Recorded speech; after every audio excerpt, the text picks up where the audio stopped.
magnifique. De base, ma prédication devait être sur et si tu donnais tout à Christ, et j'ai songé à la changer pour poser une seule question à ma mère ce matin. Est-ce que tu m'as fait un lavage de cerveau avant mes 6 ans? D'accord, parce que ça expliquerait peut-être pourquoi jusqu'à récemment, quand je faisais un dessin que j'estimais magnifique, elle me disait que c'était magnifique, je la croyais très naïvement, et en revenant dessus, au final, mes dessins d'enfants sont pas très extraordinaires.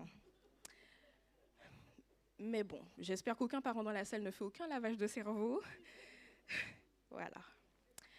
Donc, si on est sur des anecdotes d'enfance, j'aimerais partager avec vous une expérience que j'ai souvent eue, en entendant beaucoup de gens prêcher, mes grands-parents, les pasteurs dans les églises, les méditations parfois l'après-midi, en utilisant un passage de la Bible très simple. On ne va pas rester dessus trop longtemps, mais il me semblait pertinent.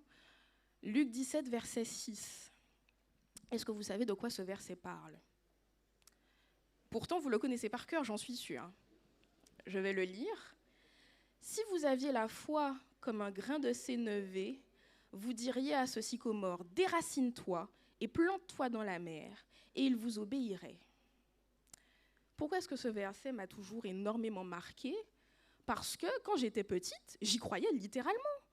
C'était très sérieux pour moi dans ma tête. Je me disais, mais c'est fantastique. Si tout ce qu'on me dit sur Dieu est vrai, ça veut dire que si j'ai suffisamment de foi et que je dis, je ne sais pas moi, une montagne de tomber ou un arbre de se renverser, il va le faire. C'est logique. Et quelle ne fut pas ma grande surprise en réalisant que la première fois que je m'adresse face à face à un arbre, déjà il ne me répond pas. Et en plus de ça, il ne fait pas ce que je lui dis de faire. Il fait rien du tout. C'est assez dommage, humiliant, ça me fait de la peine. Je me dis, mince, on m'a menti. On a essayé de me faire croire que la foi, c'était quelque chose de merveilleux, qui pouvait faire n'importe quoi. Au final, j'estime avoir la foi, puisque je crois sincèrement qu'en disant à l'arbre, jette-toi, il se jette. Et l'arbre me montre qu'il me défie. Il me montre qu'il ne va rien faire. Pourtant, je suppose que ça n'étonne aucun adulte, parce que les adultes, vous savez que si vous parlez à une plante, ben voilà quoi. Cela va de soi, c'est logique, c'est une conclusion naturelle, c'est QFD, comme on dirait. Mais moi, j'estime aujourd'hui, après avoir pris du recul sur toutes ces choses que je pensais quand j'étais plus jeune, que en réalité, elles ne sont pas vraiment fausses. Alors effectivement, l'arbre ne va peut-être pas se déplacer, la montagne non plus, ni le sycomore, ni même aucun autre objet inerte. Mais la foi, c'est quelque chose de vivant. Et parfois, le Seigneur, il n'attend pas que nous demandions à un arbre, littéralement, de tomber. Parfois, il attend que nous allions face à la muraille qui nous empêche de vivre, qui nous bloque dans notre chemin vers le Christ, qui nous empêche d'avoir cette foi que nous demandons, et qu'on lui dise « casse-toi ». Pardon, désolé, je suis jeune, donc je vais... Le Seigneur, il nous a donné ce verset parce qu'il estimait que si nous avions la foi, alors nous comprendrions qu'aucune montagne n'est réellement insurmontable, une montagne métaphorique dans notre vie. Très bien, donc vu qu'on est sur la même longueur d'onde jusque-là, je vais continuer en disant que l'histoire que je veux raconter aujourd'hui, le témoignage plutôt que j'aimerais faire, se compose de 2 changements, 2 conversions, de 2 personnes dans la Bible. L'une qui semblera moins importante que l'autre, et une autre qui est littéralement un apôtre du Christ. Donc nous allons prendre nos Bibles, sur portable, papier, peu importe, si vous l'avez dans la tête, c'est encore mieux. Acte 3, versets 1 à 9. Je vais le lire parce que j'ai envie de montrer mes talents de... Voilà, exactement. Mais j'attends quand même, vous me faites un petit signe quand vous l'avez trouvé. Fantastique. Alors, acte 3, versets 1 à 9. Je précise quand même que dans acte 2, le Seigneur il a révélé son Saint-Esprit aux apôtres et ils ont reçu des langues de feu au-dessus de leur tête et ils ont commencé à prophétiser, à parler en langue, à tel point que certains croyaient qu'ils étaient grandement bénis et d'autres croyaient qu'ils avaient bu du vin. 2 salles, 2 ambiances. Donc, Pierre et Jean montaient ensemble au temple à l'heure de la prière. C'était la 9e heure. Il y avait un homme boiteux de naissance qu'on portait et qu'on plaçait tous les jours à la porte du temple appelée la Belle pour qu'il demandât l'aumône à ceux qui entraient dans le temple. Cet homme, voyant Pierre et Jean qui allaient y entrer, leur demanda l'aumône. Pierre, de même que Jean, fixa les yeux sur lui et lui dit « Regarde-nous ». Et il les regardait attentivement, s'attendant à recevoir d'eux quelque chose. Alors Pierre lui dit « Je n'ai ni argent, ni or, mais ce que j'ai, je te le donne. Au nom de Jésus-Christ de Nazareth, lève-toi et marche. » Et le prenant par la main droite, il le fit lever. Au même instant, ses pieds et ses chevilles devinrent fermes. D'un saut, il fut debout et il se mit à marcher. Il entra avec eux dans le temple, marchant, sautant et louant Dieu. Tout le monde le vit marchant et louant Dieu. Le boiteux devait être là depuis quand même un certain temps. Ne vous dites-vous pas cela ? Parce que j'ose croire que si on le déposait tous les jours devant le temple, alors ce n'était sans doute pas la première fois que les apôtres devaient le croiser, et beaucoup de gens passaient par là et ils demandaient l'aumône continuellement. Donc moi, je me demande vraiment, pourquoi est-ce qu'il voulait de l'argent au final ? Ça n'a pas tellement de sens. Il est infirme des deux jambes. La logique voudrait qu'il veuille être guéri. Alors, j'avoue, à l'époque, peut-être que ça devait être très compliqué de trouver un remède à cela, autre que le Seigneur, je veux le croire. Mais moi, ce que je comprends dans ce verset-là, c'est que le boiteux s'est résigné. Voilà. Il a compris qu'avec son infirmité de naissance, il n'irait pas bien loin, sans mauvais jeu de mots, et il allait devoir batailler plus durement pour exister. Il ne pouvait se rendre nulle part concrètement de lui-même, il devait dépendre des autres, donc autant demander de l'argent et de l'or. Autant demander l'aumône, que quelqu'un, une âme charitable, se penche vers lui et lui donne quelque chose. Mais j'entends quand même qu'il s'est résigné. Et j'en reviens à vous. Je pense qu'il y a beaucoup de boiteux dans l'Église. Moi-même, je peux en faire partie. Pourquoi ? Parce que parfois, on ne se rend pas compte qu'on est malade. Et quand on s'en rend compte, on demande autre chose que la guérison. Peut-être parce qu'on espère qu'on ne mérite pas d'être guéri, ou qu'on ne peut pas l'être, ou que notre maladie est trop grave. Parce que le boiteux, il était infirme de naissance. Ce n'est pas arrivé au cours d'une escalade, au cours d'un problème, il l'était de naissance. Donc effectivement, il s'était résigné. Mais le verset 5 dit quelque chose que je trouve très très très intéressant. L'homme, il a vu Pierre et Jean, il leur a demandé l'aumône, et là, il les regarde attentivement, s'attendant à recevoir d'eux quelque chose. Pourquoi est-ce que je reviens dessus ? Il regarde attentivement. Il les regarde, Pierre et Jean. Ça veut dire qu'il est à l'écoute. Ça veut dire que son cœur est disposé. Il attend quelque chose. Qu'est-ce qu'il attend ? De l'argent, de l'or, des pierres précieuses, m'en passave. Mais il a une volonté, d'accord ? Il ne s'est pas contenté de rester là quand on l'a appelé et tout. Il a disposé son cœur, il a été à l'écoute. Pourquoi est-ce que je note ça ? Parce que, toujours dans cette métaphore de nous sommes parfois boiteux et malades, est-ce qu'on reste à l'écoute, même dans la maladie ? Est-ce que quand les temps deviennent difficiles, nous savons quand même écouter ? Il y a beaucoup de messages à l'église, beaucoup de choses merveilleuses, mais quand on ne va pas bien, est-ce qu'on est disposé à entendre quelqu'un qui va nous dire « Dieu te sauve, Dieu peut te sauver » ? C'est une vraie question. Donc, ça me rappelle beaucoup de miracles que Jésus a fait auparavant. L'Éternel n'a jamais fait, je n'ai jamais vu Jésus, et ça doit sans doute exister, peut-être vous me direz si je me trompe, mais Jésus, à chaque fois, il est dans une démarche de savoir si l'autre est disposé à être guéri. Quand l'aveugle va lui répondre à sa question très intéressante, « Veux-tu être guéri ?» il va répondre « Oui ». Le Seigneur ne guérit jamais personne qui ne veut pas. Si tu ne veux pas, que peut-il faire dans ta vie ? Peut-il réellement agir ? Il faut le vouloir et il faut être disposé. Donc jusque-là, le boiteux est dans une attitude tout à fait respectable. Au verset 6, qu'est-ce qui se passe ? Pierre lui dit « Je n'ai ni argent ni or. »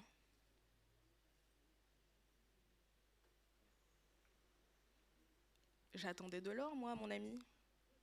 Tu me dis que tu n'as ni argent ni or, ben, du coup, pourquoi est-ce que tu m'adresses la parole ?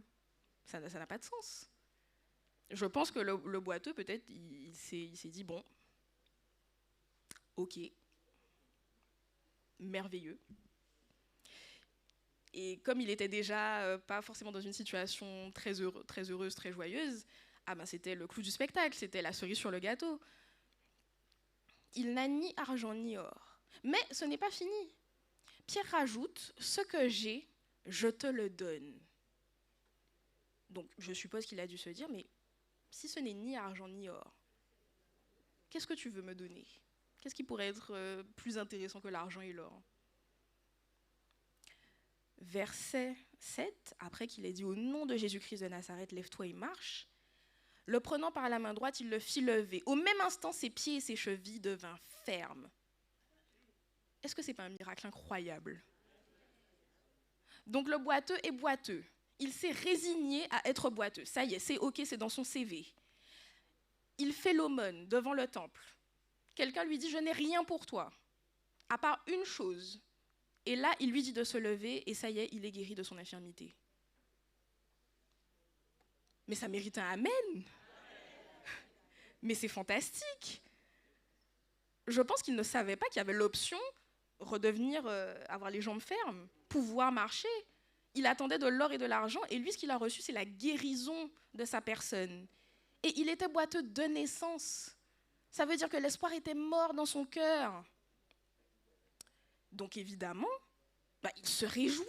Il entre dans le temple, il saute, il danse, il loue l'Éternel. Il loue l'Éternel, il reconnaît. Il est dans une démarche de reconnaissance de la puissance supérieure qui lui a, oui je sais que vous êtes content dehors, qui lui a accordé cette guérison.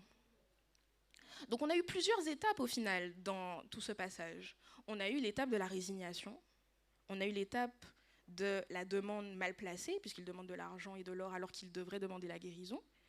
On a eu le fait qu'il était à l'écoute des disciples, donc quelque part à l'écoute du Seigneur, et on a eu cette guérison miraculeuse. Il devient donc un témoignage pour autrui au verset numéro 9. Tout le monde le vit marchant et louant Dieu.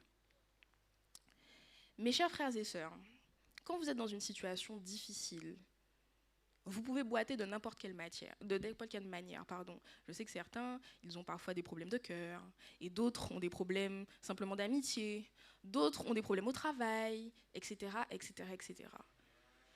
Et parfois, voire même très souvent, on a tendance, à cause de toutes ces situations, de trouver ça normal, de se dire, ça fait partie de ma vie. C'est comme ça, je ne peux rien y faire, c'est fini. Donc je vais aller à l'église, louer le Seigneur, faire autre chose. Ce domaine-là, c'est fini. Et moi, je dis que cette histoire montre ce petit passage très court, de 9 versets à peine, dit clairement que nous ne devons pas nous résigner, que nous devons savoir que nous servons un Dieu puissant, qui peut nous guérir de n'importe quelle infirmité. Et quand bien même quelqu'un vous dirait « ce n'est pas possible », regardez cette personne et dites-lui « arrière de moi Satan ». Ne faites pas ça, mais vous avez l'idée. Et donc je vais directement au verset numéro 16. Après que Pierre et Jean aient expliqué ce qu'ils avaient fait, Pierre va dire « c'est par la foi en son nom que son nom a raffermi celui que vous voyez et connaissez. C'est la foi en lui qui a donné à cet homme cette entière guérison en présence de vous tous. » Par la foi. C'est comme cela que les disciples ont expliqué leur miracle. Donc vous comprenez que Luc 17, verset 6 a tout son sens, le grain de sénévé. C'est par la foi que nous pouvons franchir ces montagnes. C'est par la foi que lorsqu'il y a un arbre qui t'empêche de rouler sur une route, tu peux lui dire au nom de Jésus, écarte-toi. Le boiteux était dans un état permanent de désespoir, il attendait quelque chose. Ne te contente pas. Pourquoi? Toi, en tant que chrétien, ne te contente pas. Parce qu'au verset numéro 2, si j'y reviens, on dit « Il y avait un homme boiteux de naissance qu'on portait et qu'on plaçait tous les jours à la porte du temple pour qu'il demandât l'aumône. » Ce n'était pas sa décision. Je ne sais pas s'il s'est réellement dit « Je vais aller devant le temple demander l'aumône ». Sans doute que ça devait jouer, mais il y a quand même quelqu'un qui lui a dit « Bon, tu es boiteux, on te met là, tous les passants qui viendront, tu vas leur demander des choses en espérant qu'ils te les donnent. » Donc le message, au final, c'était « Contente-toi, prends ce que tu peux, et non ce que tu veux. Contente-toi, tu n'as pas à demander quoi que ce soit de plus. » Mais qu'est-ce que l'Éternel dit? je te donnerai ce dont tu as besoin. Et c'est ce qu'il a obtenu. Donc, on a eu la conversion numéro 1, le boiteux. Qu'en est-il de la conversion numéro 2 ? Pierre. Il était selon moi important que ce soit l'apôtre Pierre qui fasse le miracle. Pourquoi, selon vous ? Qui est Pierre dans la Bible ? Un disciple, oui, un apôtre. Mais... Et donc, qui il était ? Qu'est-ce qu'il faisait ? Il a renié Dieu 3 fois. Qu'a-t-il fait d'autre ? Indépendantiste, il a coupé l'oreille d'un soldat. Ça commence à pas être très joli pour Pierre. Est-ce qu'on a d'autres choses à la liste ?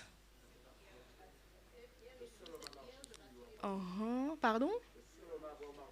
Oui, il a marché sur l'eau, il avait la foi. Alors, on va revenir à cette histoire parce qu'elle est intéressante. Si nous lisons Matthieu 14, versets 28 à 31, je vais lire. Alors, Matthieu 14, versets 28 à 31. Pierre lui répondit, « Seigneur, si c'est toi, ordonne que j'aille vers toi sur les eaux. » Et il dit, « Viens. » Pierre sortit de la barque et marcha sur les eaux pour aller vers Jésus. Prochain verset. Mais voyant que le vent était fort, il eut peur. Et comme il commençait à enfoncer, il s'écria, « Seigneur, sauve-moi !» Aussitôt, Jésus étendit la main, le saisit et lui dit, « Homme de peu de foi, pourquoi as-tu douté ?» Avec ce verset-là, je peux déjà dire que Pierre, si j'en crois les mots de Jésus lui-même, il avait peu de foi. Matthieu 16, versets 21 à 23, nous dit quoi ? Dès lors, Jésus commença à faire connaître à ses disciples qu'il fallait qu'il allât à Jérusalem, qu'il souffrit beaucoup de la part des anciens, des principaux sacrificateurs et des scribes, qu'il fut mis à mort et qu'il ressuscita le 3e jour. Pierre, l'ayant pris à part, se mit à le reprendre et dit, « À Dieu ne plaise, Seigneur, cela ne t'arrivera pas. » Mais Jésus, se retournant, dit à Pierre, « Arrière de moi, Satan, tu m'es en scandale, car tes pensées ne sont pas les pensées de Dieu, mais celles des hommes. » Donc là, on a une autre occurrence pas très agréable de l'image de Pierre qui refuse le plan de Dieu pour lui, parce que Jésus voulait se sacrifier pour le sauver en tant qu'humain. Il refusait ça. Marc 14, versets 29 à 31, toujours sur l'étude du caractère de Pierre, nous dit, Pierre lui dit, « Quand tous seraient scandalisés, je ne serai pas scandalisé. » Et Jésus lui dit, « Je te le dis en vérité, toi, aujourd'hui, cette nuit même, avant que le coq ne chante 2 fois, tu me renieras 3 fois. » Mais Pierre reprit plus fortement, « Quand il me faudrait mourir avec toi, je ne te renierai pas. » Et tous dirent la même chose. Et que s'est-il passé ? Qu'est-ce que la Bible dit ? De faire attention à celui qui se croit fort, pour qu'il ne tombe pas plus fort que les autres. Donc, et si j'en crois ce qui s'est passé après, parce qu'il a eu peur quand il a renié. Donc Pierre est un timide, il aime fuir. Et le dernier verset sur le caractère de Pierre, qui se passe après Actes, Galates 2, versets 11 à 14.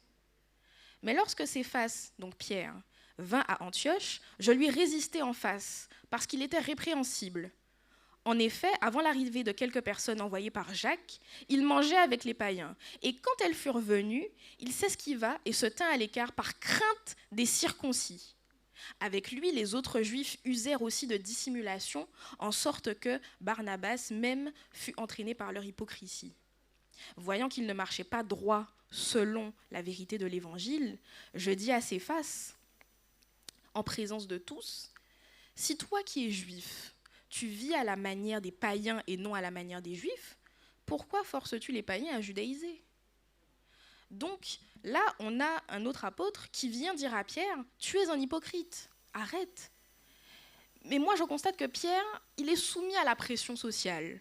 Lorsqu'il s'agit d'être auprès de Jésus et de dire « Je serai avec toi, Jésus », il a. Par contre, quand il s'agit justement derrière, quand Jésus n'est plus en sa présence, que Jésus est loin, il commence à faiblir. Donc là, on a une exposition du caractère de Pierre qui est assez pas très joli. Mais pourquoi dans Actes, comme par hasard, là il est fort? Là, on constate qu'il est rempli du Saint-Esprit. Là, on constate qu'il peut faire des miracles. Qu'est-ce qui s'est passé? Eh bien, par son expérience sur l'eau avec Jésus, Pierre sait que ce qui fait échouer le miracle, le manque de foi. Parce que c'est en regardant la tempête qu'il s'est mis à tomber. C'est en détournant les yeux du Christ qu'il s'est rendu compte qu'il était en train de marcher sur l'eau et que logiquement, ce n'est pas possible de marcher sur l'eau. Il avait peur, il y avait d'autres problèmes, sans doute la pluie sur son visage. C'est en regardant aux tempêtes de la vie qu'il s'est détourné du Christ et que là, il est tombé encore plus. Donc Pierre sait ça. Pierre sait comment ça fonctionne la foi. Et non seulement il a reçu une part du Saint-Esprit, mais en plus de ça, il va faire quelque chose de très étonnant. Au verset 3 et 4 de Acte 3, si on y revient, il est dit, cet homme, voyant Pierre et Jean qui allaient y rentrer, leur demanda l'aumône. Pierre, de même que Jean, fixa les yeux sur lui et dit, regarde-nous. Ça n'a pas de sens. Ça n'a pas de sens. Il était là et il leur demande l'aumône. Donc je suppose qu'il était assis par terre, les disciples étaient devant lui et il devait forcément lever ses yeux pour les regarder, pour leur demander l'aumône. Alors pourquoi est-ce que le verset dit que Pierre et Jean, et Pierre surtout, dit « regarde-nous » ? Regarde-nous, pourquoi faire? Il n'était pas déjà en train de les regarder? Les yeux de la foi. J'aime bien cette réponse. J'ose supposer, je vais vous soumettre une théorie, vous allez me dire ce que vous en pensez, qu'il avait honte et il savait qu'il était boiteux, alors il regardait ses jambes et il était comme ça, en train de demander l'aumône. Pourquoi est-ce que je soumets cette théorie-là? Parce que ça expliquerait l'expérience de Pierre. Le boiteux était concentré sur ses jambes infirmes, alors il ne pouvait pas regarder en haut vers le ciel pour avoir la foi. Est-ce que vous me suivez? Est-ce que ça a du sens? C'est pour ça que Pierre va lui dire, regarde-nous, prends le temps de nous regarder, détourne-toi du problème qui te fait souffrir, regarde-nous. Et il les regarda, donc il a écouté. Ça me frappe en fait de voir ça. Parce que c'est un détail que je n'avais pas remarqué avant. Je lisais le passage, comme nous tous, et puis c'est là que je constate qu'au final, il y a un nouveau détail intéressant. Lisons Acte 4, versets 1 à 13, après que le miracle soit fait et que le boiteux ait retrouvé ses jambes. Acte 4, versets 1 à 13. Tandis que Pierre et Jean parlaient au peuple, survinrent les sacrificateurs, le commandant du temple et les Sadducéens. Mécontents de ce qu'ils enseignaient au peuple et annonçant la personne de Jésus et la résurrection des morts, ils mirent les mains sur eux et les jetèrent en prison jusqu'au lendemain, car c'était déjà le soir. Verset 5. Le lendemain, les chefs du peuple, les anciens et les scribes, s'assemblèrent à Jérusalem avec Anne, le souverain sacrificateur, Caïphe, Jean, Alexandre et tous ceux qui étaient de la race des principaux sacrificateurs. Ils firent placer au milieu de Pierre et Jean et leur demandèrent par quel pouvoir ou au nom de qui ils avaient fait cela. Alors Pierre, rempli du Saint-Esprit, leur dit « Chefs du peuple et anciens d'Israël, puisque nous sommes interrogés aujourd'hui sur un bienfait accordé à un homme malade, afin que nous disions comment il a été guéri, sachez-le tous et que tout le peuple d'Israël le sache. C'est par le nom de Jésus de Nazareth que vous avez crucifié et que Dieu a ressuscité des morts. C'est par lui que cet homme se présente en pleine santé devant vous. Jésus est la pierre rejetée par vous qui bâtissez et qui est devenue la principale de l'angle. Il n'y a de salut en aucun autre. Etc., etc. Vous connaissez. Verset 13. Lorsqu'ils virent l'assurance de Pierre et de Jean, ils furent étonnés, sachant que c'étaient des hommes du peuple sans instruction. Et ils les reconnurent pour avoir été avec Jésus. On est passé d'un Pierre qui a peur, d'un Pierre qui, avec tous ses défauts, qui n'a pas la foi, qui a peur de la pression sociale, qui n'ose pas professer le nom de Christ devant tous, qui est rempli du Saint-Esprit là dans cette histoire. il est rempli du Christ et il n'a pas honte de dire au peuple, vous êtes trompés en crucifiant Jésus, parce que c'était lui le Sauveur, c'était lui le Messie. N'est-ce pas une conversion remarquable?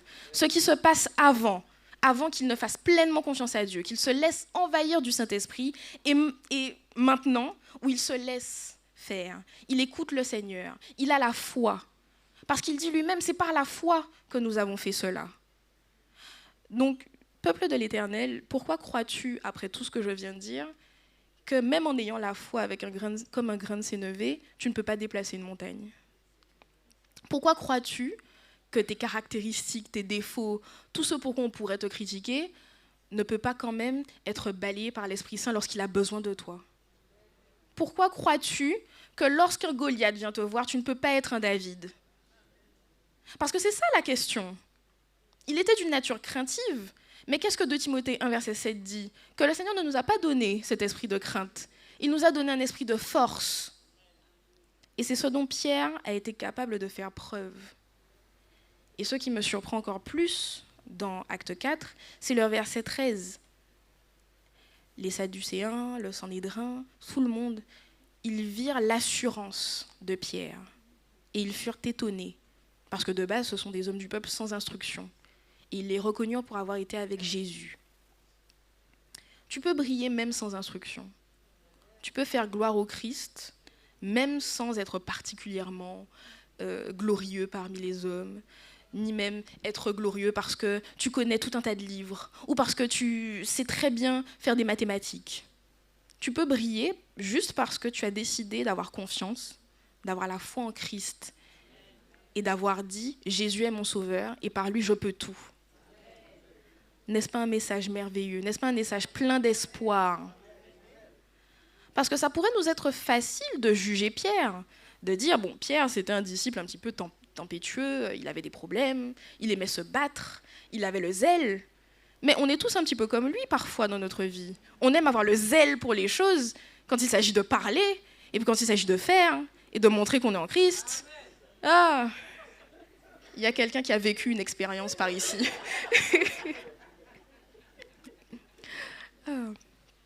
Donc, si je dois faire une petite conclusion sur ce passage-là, se laisser remplir du Saint-Esprit, ça change notre vie. Donner son cœur à l'Éternel, lui donner notre vie, lui donner nos peurs, lui donner nos défauts, nos forces, nos faiblesses, nos limites, peu importe ce qui pourrait se trouver en nous, nous ne devons plus, en tant que bons chrétiens, et adventistes peut-être, j'oserais le dire, nous ne pouvons plus nous permettre d'avoir des craintes après tout ça. Il y a tellement d'histoires dans la Bible. Comment on peut venir aujourd'hui et dire « Ah bon, j'ai un petit peu peur à ce niveau-là, je stresse un petit peu, il vaut mieux pas que je m'occupe de ça. » Eh bien, tu ne veux pas t'en occuper, laisse Dieu le faire. Versets 29 à 31, toujours de Acte 4. « Et maintenant, Seigneur, vois leurs menaces. » Parce qu'il faut savoir que les apôtres ont été menacés après les bonnes choses qu'ils avaient faites. « Donne à tes serviteurs d'annoncer ta parole avec une pleine assurance, en étendant ta main pour qu'ils se fassent des guérisons, des miracles et des prodiges par le nom de ton saint serviteur Jésus. » Quand ils eurent prié, le lieu où ils étaient assemblés trembla. Ils furent tous remplis du Saint-Esprit et ils annonçaient la parole de Dieu avec assurance. Je ne sais pas quoi dire de plus quand j'ai déjà dit tout ce qu'il y avait à savoir. Demande au Seigneur la foi. Demande au Seigneur de changer ton cœur. Demande au Seigneur d'être avec toi. Demande-lui l'assurance et il te la donnera. Parce que tout à l'heure, on a parlé dans l'histoire des enfants de Moïse, très rapidement. Moïse, quand le Seigneur l'a appelé pour aller parler à Pharaon, qu'est-ce qu'il a dit? « Je ne sais pas parler. » Est-ce que le Seigneur en avait quelque chose à faire? C'est toi que j'envoie. C'est toi que je veux pour parler à Pharaon. Si je fais encore une métaphore, il y a beaucoup de pharaons dans nos vies, et c'est vous que le Seigneur appelle. Mais si vous ne lui demandez pas la foi, qu'est-ce qui va se passer? Je vous le demande. Quand vous n'avez pas la foi, bon, qu'est-ce qui se passe? Rien. La magie de la spiritualité, eh ben, elle est partie. Elle est morte. Donc si vous devez retenir quelque chose pour vous fortifier en ce sabbat matin pluvieux, c'est que quand on décide, par l'expérience de Pierre et du boiteux, de faire confiance à l'Éternel, il nous relève lorsqu'on tombe. Il est avec nous dans chaque épreuve de notre vie. Il ne se permet jamais de nous abandonner. Et quand vous pourriez croire que le Seigneur vous a abandonné, sachez que ça n'arrive jamais. Le problème est dans votre sens. Je ne viens moraliser personne.